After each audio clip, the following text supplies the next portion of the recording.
Hello वालेकुम रहमतुल्लाहि व बरकातुहू। अरे सुमैया बाजी, आप लोग इस सख्त धूप में ये नोटिस बांधे कहाँ जा रही हैं? अरे साबिन बाजी, आपको मालूम नहीं, आज हमारे महल्ले में नरगिस बाजी के घर खवातीन का इज्तिमा है। अरे नाजी, इज्तिमा इज्तिमा क्या होता है?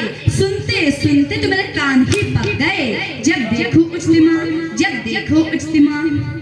अरे ज़ारा बाजी, इज्तिमा में दीन इस्लाम की, अल्लाह की और हमारे प्यारे नबी सल्लल्लाहु अलैहि वसल्लम की और अच्छे अखलाक को अपनाने की बातें होती हैं। अच्छा अच्छा, मैं समझ इसमें से कोई एक लड़की खड़ी रहेगी और कहेगी नमाज पढ़ो, रोजा रखो, ज़कात अदा करो, और कहती है फिल्में मत देखो, गाने मत सुनो, बेपर्दा मत घूमो, और कहती है बाजार में मत घूमो, आधी अस्तर के कपड़े न, लिपस्टिक न लगाओ, वगैरह वगैरह।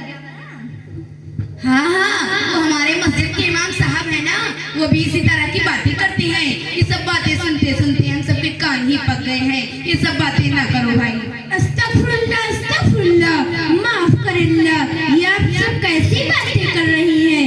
अब लगता है आप लोगों का दीन से और मजहब से कोई ताल्लुक नहीं, और आप लोगों के दिलों में अल्लाह और उसके रसूल का कोई खौफ नहीं, इसीलिए आप लोगों की ज़बानें अल्फाज बक रही हैं। खबरदार, जो तूने मेरे ऊपर इल्जाम लगाया वो अच्छा ना होगा। वाह वाह, ये भी कोई बात हुई कि हमारे दिलों में अल्लाह और रसूल खौफ नहीं। हम लोग तुम लोगों से ज्यादा ही दीन के बारे में जानते हैं। अब दोबारा ऐसी बात जबान से निकाली तो जबान खींच डालूंगी। अरे बाजी, आप लोग तो बुरा मान गई और अपनी जहालत को सबके सामने जाहिर कर दिया। हमारा मतलब आप लोगों को बुरा भला कहना नहीं था, बल्कि हमारे लोगों की जिम्मेदारी है कि हमारे अंदर दीन है। कोई अगर दीन का मजाक उड़ाए तो फौरन उसकी इस्लाह करे और दीन की फजीलत को उसके सामने वाज़ेह करे। अरे बहन, हमें तो आप गलत समझ गई। हम भी तो मुसलमान हैं, हमारे अंदर दीन के बहुत से बात हैं। हम दीन के मजाक नहीं उड़ाते। अरे साबिन बहन, क्या आपने ज़ोहर की नमाज अदा कर ली? नहीं। अरे बहन, आपने ज़ोहर की नमाज क्यों नहीं पढ़ी? अरे बाजी, कान को जाने की फुर्सत नहीं मिलती, नमाज कैसे पढ़ूं? अरे अभी तो आप कह रही थी कि हमें दीन की बहुत मालूमात है और आपको नमाज की फुर्सत नहीं। ये कौन सा दीन है और ये कौन सी दीन की मोहब्बत? बाजी, जुबान के कहने से काम नहीं चलने वाला, अमल तो इसका मकसूद है। और आपका ये कहना है कि नमाज के लिए फुर्सत नहीं, यानी नमाज सिर्फ वो लोग पढ़ते हैं जिनको कोई काम नहीं होता। हालांकि नमाज तो अल्लाह ताला का हुक्म है और एक दिन में 5 वक्त फर्ज है। अरे बाजी, एक दो वक्त की नमाज छूट ही गई तो क्या हो गया? तौबा तौबा, अगर हम नमाज नहीं पढ़ेंगे तो कब्र में बड़े बड़े सांप आकर डसेंगे और बड़े बड़े बिच्छू आकर डंक मारेंगे। हम तो अपने घर की छिपकली से डर जाते हैं, अगर हवा से दरवाजा हिल जाए तो डर जाते हैं। फिर वहाँ हमारी चीखों पुकार सुनने वाला कौन होगा?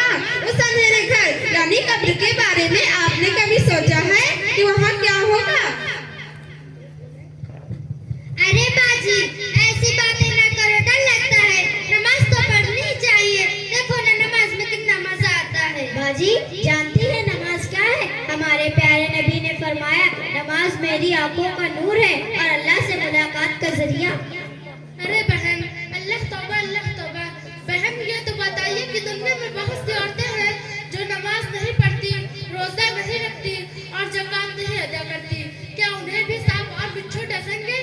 जी मोहतरम बाजीजान, अल्लाह के रसूल के फरमान के मुताबिक ये अज़ाब सभी को मिलेंगे और इससे बड़े बड़े अज़ाब तो जहन्नम में मिलेंगे। इसलिए बाजी तौबा करें, तौबा। तौबा करते हुए बाजी कि अब वक्त निकाल कर नमाज की पाबंदी करूंगी। अरे नहीं, आप तो वक्त निकालने की बात कर रही हैं। नमाज पढ़ने में थोड़ी 2-4 घंटे लगते हैं। हम 2-2 घंटे मेकअप में लगा देते हैं, घंटों टीवी के सामने बैठे रहते हैं, और अगर कोई मेहमान आ जाता है तो 1-2 घंटे यूं ही गुजर जाते हैं। जिस अल्लाह ने हमको पैदा किया, जो खूबसूरत अक्ल अता फरमाई, बोलने के लिए जुबान दिया, देखने के लिए 2 आँख दिए, चलने के लिए 2 पैर दिए, खाने के लिए 2 हाथ दिए, और भी बहुत सी बेशुमार नेमतें अता फरमाई, क्या हम उसकी इबादत के लिए 10-15 मिनट नहीं निकाल सकते? अरे बहन, तुमने बिल्कुल ठीक कहा। वाकई हमारा बहुत सा वक्त टीवी प्रोग्राम में लग जाता है। बाजी, ये तो बताएं कि दुनिया में बहुत सी खवातीन हैं जो नमाज नहीं पढ़ती, क्या उन्हें भी सांप और बिच्छू डसेंगे? और नमाज के बारे में कुछ और भी बताएं। बाजी, मैं आपको नमाज के बारे में क्या क्या बताऊं?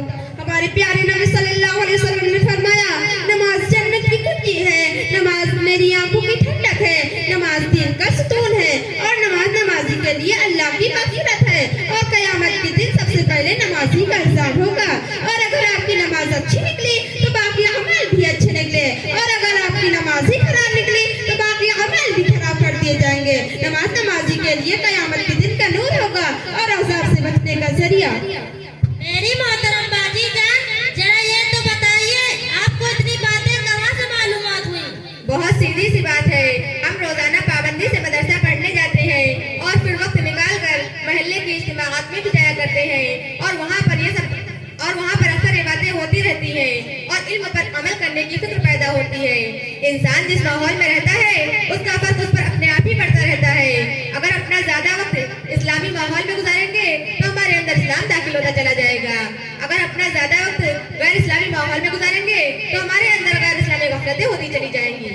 अरे बाजी, अब मैं क्या करूं? मैंने तो मदरसे की शक्ल तक नहीं देखी। अरे बाजी, हमारे महल्ले में मस्तूरात औरतों का निजाम है ना, उसमें दाखिला करवा लीजिए और भी वक्त निकाल कर महल्ले में जाया कीजिएगा। अरे बाजी, हम सब के लिए कुछ दुआ कीजिए। अल्लाह ताला हम सबको इल्म नाफी अता फरमाए और अपने नेक बंदों में शामिल करके जन्नतुल फिरदौस में जगह अता फरमाए। अरे बाजी, अब इजाजत दीजिए, बहुत देर हो गई। अस्सलामु अलैकुम रहमतुल्लाहि व बरकातहू। वालेकुम अस्सलाम व रहमतुल्लाहि व बरकातहू।